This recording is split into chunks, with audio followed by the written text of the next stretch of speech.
Hello everybody, welcome back to the workshop. So today we're going to be completing our copper utensil set. The first step in doing this, we need to go ahead and get all of our pieces cleaned up, cleanly ground, things of that nature. So I'm going to start off by go ahead and getting all the copper bits cleaned up. I'm just refining the bevels that we forged in earlier, so this way they're nice and smooth and fairly sharp, so this way they can actually slip under food when it's being fried. Now, we're doing this on the belt sander, and, just trying to keep it even here. Not a whole lot of magic. You can do this with an angle grinder as well, and get pretty much the same effect, just as long as you can keep the surfaces nice and even. We'll clean up the rest of this in a little bit on a wire wheel with some other sanding equipment. So now we're going to come back here and we're going to go ahead and work on our actual dishes themselves. Now the first step in this is we want to clean up the rim, so this way it's all nice and even.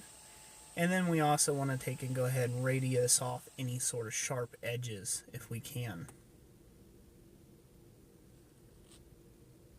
After that little bit, you'll see what I'm doing here. So what this is like a little tiny sanding pad that you can buy at Harbor Freight. They're meant to go in like a cordless drill, things of that nature.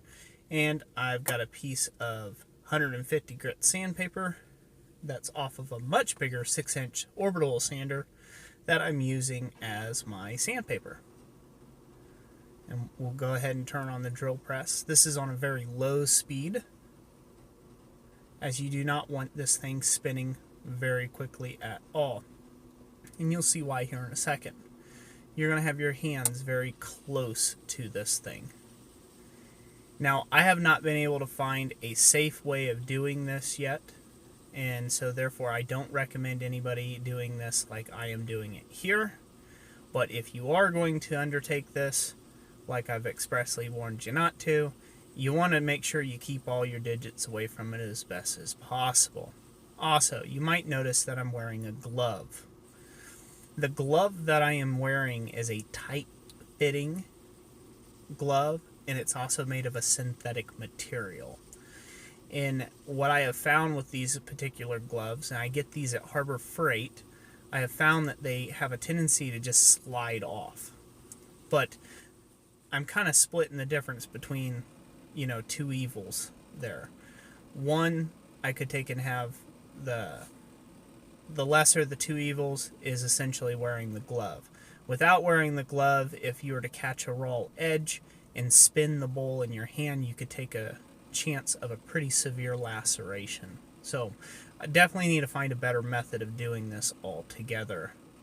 But so far, this is what has worked in the past for the handful of utensil sets that I've made. So here I just marked out my first hole. It's the top hole in the rivets that I'm going to be using for the utensil set. And then I'm going to show you how these get riveted together. Now, I didn't show the ladles, but essentially the ladles are pretty much the same way. The only difference is you have to take and hammer them over the horn of the anvil, so this way you can get into the dish itself. But it was easier to just show this process of how this comes along. So we got our first hole done. Now we'll drill our second and come back. And we will go ahead and do another rivet. And then we'll drill our third and final hole.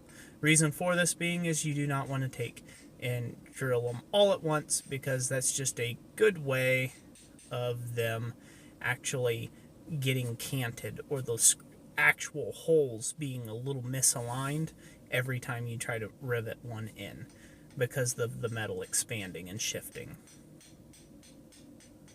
But there we go. So we just finished this off. I finished everything with a wire wheel finish, and yeah, coated with some vegetable oil. Hopefully the customer will be happy with this. So this is the last thing that I do, and this is kind of the presentation piece that I do. These are handmade crates with a branded top that I have laser engraved. So this way it just adds that extra bit of refinement for my customers. And as you can see, they're they all turned out pretty well and superb. Now, if you notice, the handles are a little different on these versus the others. This is actually a whole entire different set than the ones we started with. I wasn't able to get around to finishing that video footage, so I figured I'd make it up with these. Essentially the same process on the ladle end though. Anyways, that's it for today. Thank you for watching this video. Hopefully you liked it. If you did, subscribe and hit that like button. God bless you all, and we'll catch you on the next one.